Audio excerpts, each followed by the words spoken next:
Welcome back to our YouTube channel Priyanka's mind sphere. So आज हम देखेंगे subject CC2 education in India status problem and issue, जिसका हिंदी में नाम है भारत में शिक्षा स्थिति समस्याएं एवं मुद्दे विषय का ओल्ड क्वेश्चन पेपर। आज हम लॉन्ग क्वेश्चन देखेंगे और उनके आंसर। तो फर्स्ट क्वेश्चन है, सामाजिक परिवर्तन को परिभाषित कीजिए एवं उसे प्रभावित करने वाले घटकों का वर्णन कीजिए। Define social change and describe the factors that influence it. पिछली वीडियोस में हमने शॉर्ट क्वेश्चंस और उनके आंसर्स देख लिए थे। अगर आपने पिछली वीडियोस नहीं देखी हो तो पिछली वीडियोस जरूर देखिएगा। सामाजिक परिवर्तन, सोशल चेंज क्या होता है? तो सबसे पहले सामाजिक परिवर्तन की अवधारणा। हालांकि हमसे सिर्फ परिभाषा पूछा है तो हम सिर्फ परिभाषा लिखेंगे। ठीक है, सबसे पहले आप हेडिंग लिखेंगे सामाजिक परिवर्तन की परिभाषा। सर जॉन्स के अनुसार सामाजिक परिवर्तन वह शब्द है जो सामाजिक प्रक्रियाओं तथा सामाजिक संगठन के किसी अंग में अंतर अथवा रूपांतर को वर्णन करने के लिए प्रयोग किया जाता है। जॉनसन के अनुसार सामाजिक परिवर्तन को व्यक्तियों के कार्य एवं विचार करने के तरीकों में उत्पन्न होने वाला परिवर्तन कहकर परिभाषित किया जा सकता है। जॉन ड्यूवी के अनुसार सामाजिक परिवर्तन एक ऐसा शब्द है जो सामाजिक प्रक्रियाओं, सामाजिक प्रतिमानों तथा सामाजिक अंतःक्रिया या सामाजिक संगठन के किसी पहलू में होने वाले अंतर अथवा हेरफेर हेतु प्रयुक्त होता है। किंग्सले डेविस के अनुसार सामाजिक परिवर्तन उन विकल्पों से संबंधित है जो सामाजिक संगठन में होते हैं, अर्थात समाज के ढांचे तथा कार्यों में होने वाले परिवर्तन सामाजिक परिवर्तन कहलाते हैं। मैकाइवर एंड पेज के अनुसार सामाजिक संरचना या संबंधों में होने वाले परिवर्तन को ही सामाजिक परिवर्तन कहते हैं। तो आपको लॉन्ग क्वेश्चन में 2 से 3 परिभाषाएं लिखनी है। ठीक है, तो ये तो हो गई सामाजिक परिवर्तन की परिभाषा। फिर उसे प्रभावित करने वाले घटकों का वर्णन। सामाजिक परिवर्तन को प्रभावित करने वाले कारक, पहला है प्राकृतिक या भौतिक कारक, नेचुरल और फिजिकल फैक्टर्स। भौतिक तत्व या प्रकृति से संबंधित तत्व जैसे भूकंप, बाढ़, अकाल आदि से प्रभावित लोग जो है वो बेघर हो जाते हैं, जिसके परिणाम स्वरूप वे प्रवासियों में परिवर्तित हो जाते हैं और उन्हें दूसरे स्थानों पर जाकर अपना रहन सहन का ढंग आवश्यक रूप से बदलना पड़ता है। ठीक है, इसके अंतर्गत लिख देना। फिर सेकंड है जैविकीय कारक, बायोलॉजिकल फैक्टर्स। अनेक जैविकीय दशाएं जैसे जन्म दर तथा मृत्यु दर में परिवर्तन, प्रजातीय मिश्रण तथा स्त्री पुरुष अनुपात आदि का समाज पर प्रभाव पड़ता है तथा इससे समाज में परिवर्तन आता है। उदाहरण के लिए यदि समाज में जन्म तथा मृत्यु दरें ऊंची है तो इसका अंतिम परिणाम दुर्बल संतानों का जन्म होगा तथा इससे समाज में कार्यकुशल और अनुभवी व्यक्तियों की कमी हो जाएगी। इसी प्रकार यदि समाज में पुरुषों की अपेक्षा स्त्रियों की संख्या अधिक हो तो बहुपत्नी विवाह का प्रचलन हो सकता है, जिससे समाज में अनेकों प्रभाव हो सकते हैं। प्रजातीय मिश्रण से प्रचलित सामाजिक मूल्यों और नैतिकता का स्तर बदल जाता है। थर्ड पॉइंट है जनसंख्यात्मक कारक, डेमोग्राफिक फैक्टर्स। जनसंख्या का आकार, समाज के विभिन्न वर्गों में प्रजनन क्षमता, आयु समूह, जनसंख्या का प्रादेशिक वितरण, प्रजातीय मिश्रण, नगर और ग्रामों में जनसंख्या का अनुपात, उत्प्रवास और अप्रवासी, इमिग्रेशन एंड एमिग्रेशन, इमाइग्रेशन तथा विभिन्न व्यवसायों में जनसंख्या का वितरण इत्यादि जनसंख्यात्मक कारक सामाजिक परिवर्तन उत्पन्न करते हैं। उदाहरण के लिए जनसंख्या वृद्धि अनेकों युद्धों का कारण बनती है और इस प्रकार जनसंख्या के आकार ने समाज में क्रांतिकारी परिवर्तन उत्पन्न किए। फोर्थ पॉइंट है प्रौद्योगिकी कारक, टेक्नोलॉजिकल फैक्टर्स। प्रौद्योगिकी का अर्थ उन प्रविधियों से है जो मनुष्य की भौतिक आवश्यकताओं की पूर्ति का साधन होती है। यातायात एवं संदेशवाहक साधनों के विकास तथा मशीनों के आविष्कार के कारण समाज की संपूर्ण संरचना ही प्रभावित हुई है।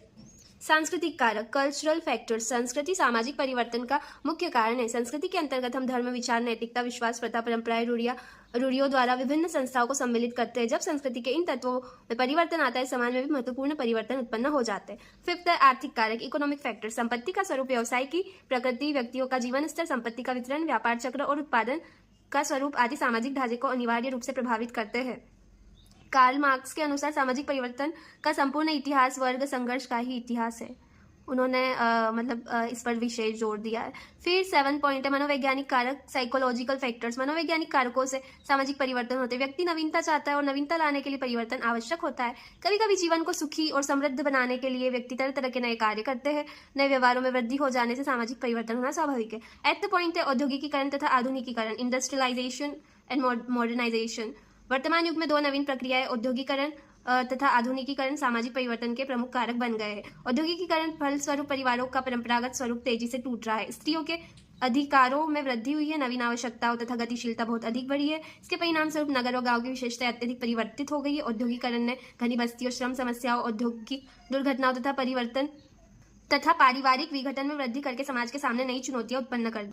आधुनिकीकरण की प्रक्रिया जीवन के सभी अंगों को प्रभावित कर रही है, जैसे खान पान, वेशभूषा, सामाजिक और सांस्कृतिक व्यवहार तथा विचारधारा। इस प्रक्रिया के द्वारा समाज की संरचना तथा कार्यों में तीव्र परिवर्तन आ रहे हैं। उपयुक्त सभी कारक सामाजिक परिवर्तन में उत्पन्न होते हैं, लेकिन ये सभी कारक आपस में संबंधित है तथा एक दूसरे पर प्रभाव डालते हैं। इन सब कारकों के अतिरिक्त सामाजिक परिवर्तन का सबसे महत्वपूर्ण कारक है कि परिवर्तन में स्वयं एक गति है। समाज में परिवर्तन स्वाभाविक प्रक्रिया है। कोई भी समाज पूर्णतया स्थिर कभी नहीं होता है, उसमें धीमी या तीव्र गति से परिवर्तन निरंतर होते रहता है।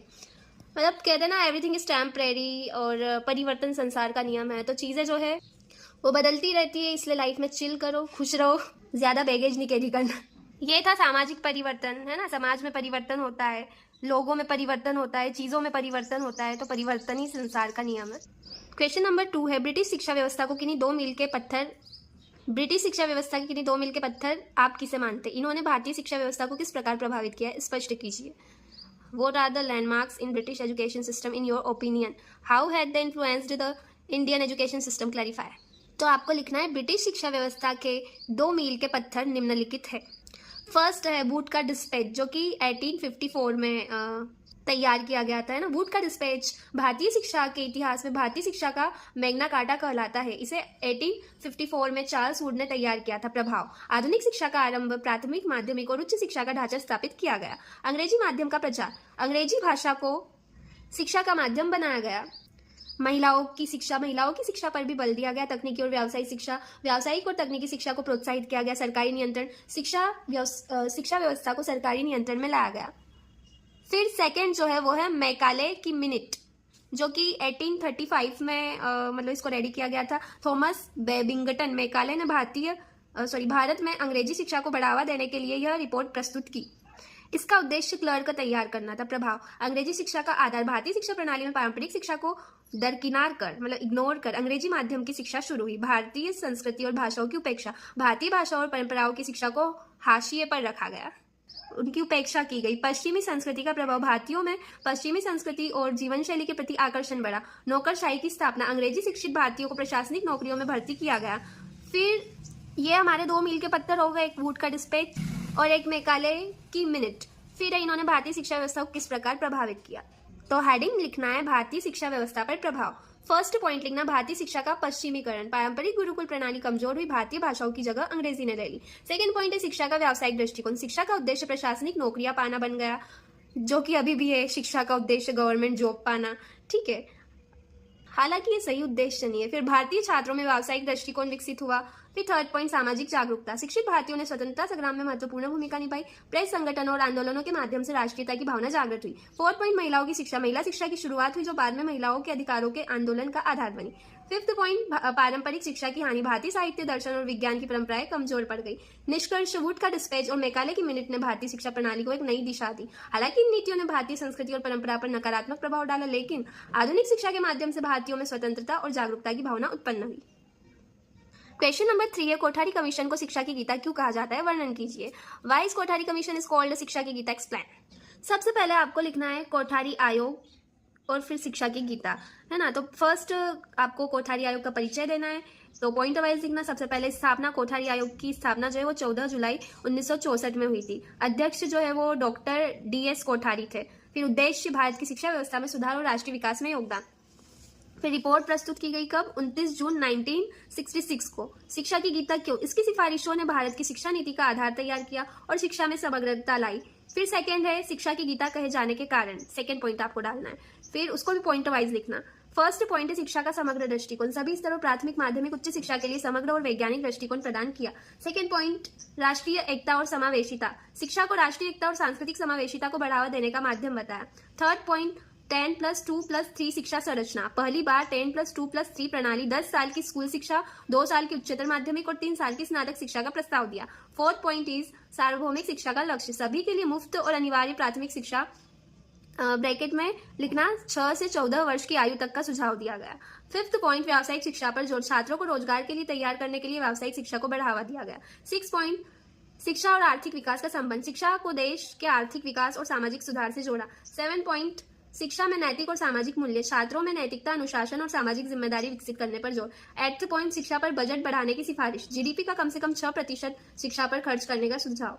9th पॉइंट शिक्षा में तकनीकी का उपयोग, प्रशिक्षण में आधुनिक तकनीक के उपयोग को प्राथमिकता। 10th पॉइंट शिक्षा में समान अवसर, सभी जाति, धर्म और वर्ग के छात्रों के लिए समान शिक्षा सुनिश्चित करने का प्रयास किया गया। फिर है फिर अगर टाइम बचता है तो आप ऐड कर सकते हो कोठारी आयोग की महत्वपूर्ण सिफारिशें। फर्स्ट है राष्ट्रीय शिक्षा नीति का गठन, सेकंड मातृभाषा में शिक्षा का प्रावधान, थर्ड महिला शिक्षा को बढ़ावा, फोर्थ शिक्षण प्रशिक्षण और उनके वेतन में सुधार, फिफ्थ शोध और नवाचार को बढ़ावा देना। महत्व, भारत की पहली राष्ट्रीय शिक्षा नीति 1968 इसी रिपोर्ट के आधार पर बनी शिक्षा को सामाजिक और आर्थिक विकास के साथ जोड़ा। निष्कर्ष में आप लिख सकते हो कोठारी आयोग को शिक्षा की गीता इसलिए कहा जाता है क्योंकि इसकी सिफारिशें आज भी भारतीय शिक्षा व्यवस्था के आधार स्तंभ है। इसने शिक्षा को व्यापक दृष्टिकोण के साथ राष्ट्रीय और अंतर्राष्ट्रीय स्तर पर प्रतिस्पर्धा बनाया। क्वेश्चन नंबर 4 है अध्यापक शिक्षा के गुणात्मक उन्नयन में एनसीटीई एवं एनसीईआरटी की भूमिका पर विस्तार से चर्चा कीजिए। Describe the role of NCTE and NCERT for quality enhanced to teacher education. सबसे पहले आप हेडिंग लिखोगे अध्यापक शिक्षा के गुणात्मक उन्नयन में NCTE की भूमिका। राष्ट्रीय अध्यापक शिक्षा परिषद NCTE भारत में शिक्षा के क्षेत्र में एक महत्वपूर्ण भूमिका निभाता है। यह परिषद अध्यापक शिक्षा के गुणात्मक उन्नयन में महत्वपूर्ण योगदान करता है। NCTE की भूमिका के अंतर्गत पॉइंट नंबर 1 है अध्यापक शिक्षा के मानकों का निर्धारण। एनसीटीई अध्यापक शिक्षा के मानकों का निर्धारण करता है जिससे अध्यापकों को गुणात्मक शिक्षा प्रदान की जा सके। सेकंड पॉइंट है अध्यापक शिक्षा कार्यक्रमों की मान्यता। एनसीटीई अध्यापक शिक्षा कार्यक्रमों की मान्यता प्रदान करता है जिससे सुनिश्चित किया जा सके कि ये कार्यक्रम गुणात्मक शिक्षा प्रदान कर रहे हैं। थर्ड पॉइंट अध्यापक शिक्षा में नवाचार। एनसीटीई अध्यापक शिक्षा में नवाचार को बढ़ावा देता है जिससे अध्यापकों को नवीनतम शिक्षा तकनीकों और पद्धतियों से अवगत कराया जा सके। अध्यापक शिक्षा के लिए नीतियों का विकास करना। एनसीटीई अध्यापक शिक्षा के लिए नीतियों का विकास करता है जिससे अध्यापक शिक्षा के क्षेत्र में सुधार किया जा सके। फिफ्थ पॉइंट है अध्यापक शिक्षा के लिए अनुसंधान। एनसीटीई अध्यापक शिक्षा के लिए अनुसंधान करता है जिससे अध्यापक शिक्षा के क्षेत्र में नए और नवीनतम विचारों को विकसित किया जा सके। तो ये जो एनसीटीई है तो इसके कार्यों के परिणाम स्वरूप अध्यापक शिक्षा के कई क्षेत्र में सकारात्मक परिवर्तन हुए जिनमें से कुछ प्रमुख परिवर्तन है। फर्स्ट अध्यापक शिक्षा की गुणवत्ता में सुधार। एनसीटीई के प्रयासों से अध्यापक शिक्षा की गुणवत्ता में सुधार हुआ है। सेकंड अध्यापकों की क्षमता में वृद्धि। एनसीटीई के कार्यक्रमों के माध्यम से अध्यापकों की क्षमता में वृद्धि हुई है। थर्ड पॉइंट शिक्षा के क्षेत्रों में नवाचार। एनसीटीई के प्रयासों से शिक्षा के क्षेत्र में नवाचार हुआ है। इस प्रकार एनसीटीई अध्यापक शिक्षा के गुणात्मक उन्नयन में एक महत्वपूर्ण भूमिका निभाती है। फिर हेडिंग लिखना अध्यापक शिक्षा के गुणात्मक उन्नयन में एनसीईआरटी की भूमिका। इसके अंतर्गत फर्स्ट पॉइंट है पाठ्यक्रम विकास। अध्यापक प्रशिक्षण के लिए राष्ट्रीय पाठ्यक्रम रूपरेखा एनसीएफ नेशनल करिकुलम फ्रेमवर्क तैयार करना। प्रशिक्षुओं के लिए स्पष्ट और संरचित पाठ्यक्रम उपलब्ध कराना। सेकेंड पॉइंट है शिक्षण सामग्री का निर्माण। अध्यापक शिक्षा के लिए गुणवत्ता पूर्ण प्रशिक्षण सामग्री और पुस्तकें प्रकाशित करना। डिजिटल संसाधनों ई पाठशाला ऑडियो विजुअल सामग्री का विकास करना। थर्ड पॉइंट है शिक्षक प्रशिक्षण कार्यक्रम। अध्यापकों के लिए नियमित कार्यशालाओं और सेमिनारों का आयोजन करना। शिक्षकों को नई शिक्षण विधियों और तकनीकों में प्रशिक्षित करना। फोर्थ पॉइंट है शोध और नवाचार। अध्यापक शिक्षा के क्षेत्र में शोध कार्य को प्रोत्साहन देना है ना। शिक्षण में नवाचार और आधुनिक तकनीकों को शामिल करना। फिफ्थ पॉइंट गुणवत्ता नियंत्रण। अध्यापक प्रशिक्षण संस्थानों के लिए मानक तय करना। अध्यापक शिक्षा में गुणवत्ता सुनिश्चित करने के लिए समय समय पर मूल्यांकन करना। सिक्स पॉइंट है राष्ट्रीय और अंतर्राष्ट्रीय सहयोग। अन्य राष्ट्रीय और अंतर्राष्ट्रीय संगठनों के साथ मिलकर अध्यापक शिक्षा के उन्नयन के लिए कार्य करना। विभिन्न देशों से शिक्षण और प्रशिक्षण के सर्वोत्तम अभ्यासों को अपनाना। 7 पॉइंट है शिक्षण में नैतिकता और मूल्य। शिक्षकों के लिए नैतिक और सामाजिक मूल्यों पर आधारित प्रशिक्षण सामग्री तैयार करना। शिक्षकों को अनुशासन और कर्तव्य निष्ठा के महत्व को समझाना। 8 पॉइंट है समावेशी शिक्षा। विशेष आवश्यकता वाले बच्चों के लिए समावेशी शिक्षा पर अध्यापकों को प्रशिक्षित करना। समान शिक्षा का प्रसार करने पर जोर देना। 9th पॉइंट है प्रौद्योगिकी का उपयोग। शिक्षण और प्रशिक्षण के लिए आधुनिक तकनीकों और ई लर्निंग का उपयोग करना। अध्यापकों के लिए ऑनलाइन कोर्स और डिजिटल लर्निंग प्लेटफॉर्म्स का संचालन करना। 10th पॉइंट है राष्ट्रीय शिक्षा नीति एनईपी 2020 का कार्यान्वयन जो कि सबसे इंपॉर्टेंट है। अध्यापक शिक्षा में एनईपी 2020 के प्रावधानों को लागू करने में सहायता। 4 वर्षीय एकीकृत बीएड पाठ्यक्रम को बढ़ावा देना। इसका निष्कर्ष निकल के आता है मतलब एनसीटीई और एनसीईआरटी जो है तो इन्होंने अध्यापक शिक्षा के गुणात्मक उन्नयन में एक महत्वपूर्ण भूमिका निभाई है। ये शिक्षकों को न केवल बेहतर प्रशिक्षक बनाने में मदद करती है बल्कि उन्हें सामाजिक और नैतिक रूप से जिम्मेदार नागरिक भी बनाता है। एनसीटीई और एनसीईआरटी जो है उनका काम अध्यापक शिक्षा के क्षेत्र में गुणवत्तापूर्ण बदलाव लाने का महत्वपूर्ण कार्य। ठीक है, मतलब एनसीटीई और एनसीईआरटी का महत्वपूर्ण कार्य जो है वो है अध्यापक शिक्षा के क्षेत्र में गुणवत्तापूर्ण बदलाव लाना। ठीक है, तो ये आपके लॉन्ग क्वेश्चन के आंसर भी कंप्लीट होते हैं। तो अगर कुछ क्वेश्चन या क्वेरी हो तो कमेंट बॉक्स में कमेंट करना। So thanks for watching my video. Do like, subscribe and share.